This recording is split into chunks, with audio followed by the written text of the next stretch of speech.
Kamate, Coach Sharaf.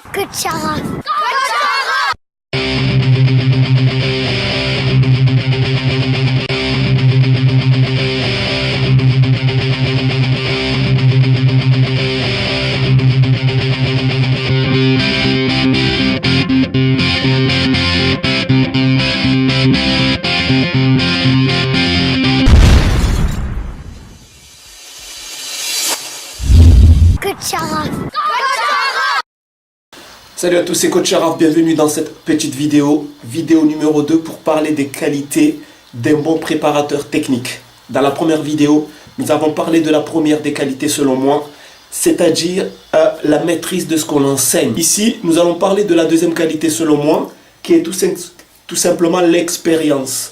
Il faut voir qu'il y a deux sortes d'expériences. La première expérience, c'est l'expérience dans la pratique. Et la deuxième expérience, c'est l'expérience dans le coaching. L'expérience dans la pratique, ça rejoint un peu la première vidéo, c'est-à-dire maîtriser, mais surtout le fait d'avoir appliqué cette technique. Est-ce que moi, en tant que coach, en tant que préparateur technique, cette technique-là, à la fois je la maîtrise, mais aussi est-ce que je l'ai mis en pratique dans ma vie? Pourquoi ça c'est important? Parce que vous allez voir que souvent, il y a des joueurs qui n'ont pas confiance en eux. Il y a des joueurs qui parfois, lorsqu'ils n'arrivent pas à réaliser tel ou tel mouvement ou tel exercice, eh bien ils perdent confiance en eux. Et c'est là où intervient l'expérience dans la pratique. Je prends mon exemple. Quand j'ai en face de moi des joueurs qui perdent confiance, eh bien qu'est-ce que je fais? Je leur dis tout simplement que moi je suis passé par là. De toute façon, eux ils le savent, puisqu'ils regardent beaucoup mes vidéos. Je leur dis, je suis passé par là. Tous ces mouvements-là, ce sont des mouvements que j'ai pris du temps pour les maîtriser. J'ai dû travailler plusieurs fois pour les maîtriser. J'ai dû m'entraîner maintes fois pour les maîtriser. J'ai dû répéter. Et ça, à la fois, ça les rassure, d'accord? Parce qu'ils se disent, voilà, j'ai en face de moi un préparateur technique qui, lui, a passé du temps à répéter ces mouvements pour les maîtriser. Et en même temps, ça permet de les aider à gérer la pression. Parce que la pression qu'ils ont le moment où ils apprennent ce mouvement, c'est une pression que moi-même j'ai déjà vécue. Puisque moi aussi, le moment où je m'entraînais, à l'époque où je m'entraînais seul, eh bien j'ai eu cette même pression. J'ai eu cette même frustration. Mais j'ai appris à gérer tout cela.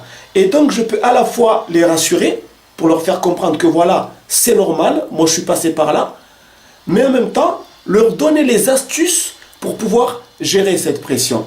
Ensuite, il y a l'expérience dans le coaching. Et ça aussi, c'est très important.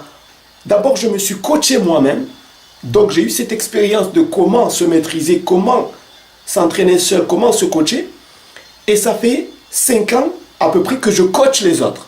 Donc là, j'ai acquis aussi pas mal d'expérience. Je sais qu'il y a différents états d'esprit, différents jeunes. Tous les joueurs ne comprennent pas de la même façon. Je vous donne un exemple qui est simple. Il y a des exercices où j'ai développé différentes façons de les expliquer. Il y a des mouvements que j'explique de 2 ou de 3 façons différentes.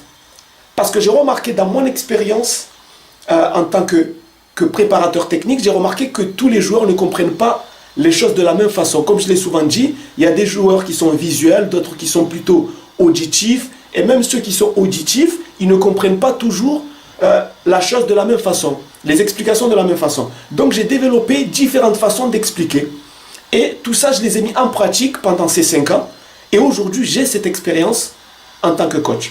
Sur ce, je vous donne rendez-vous dans une prochaine vidéo pour continuer à découvrir la méthode Coach Sharaf. À très bientôt, ciao. Kamate, Coach Sharaf.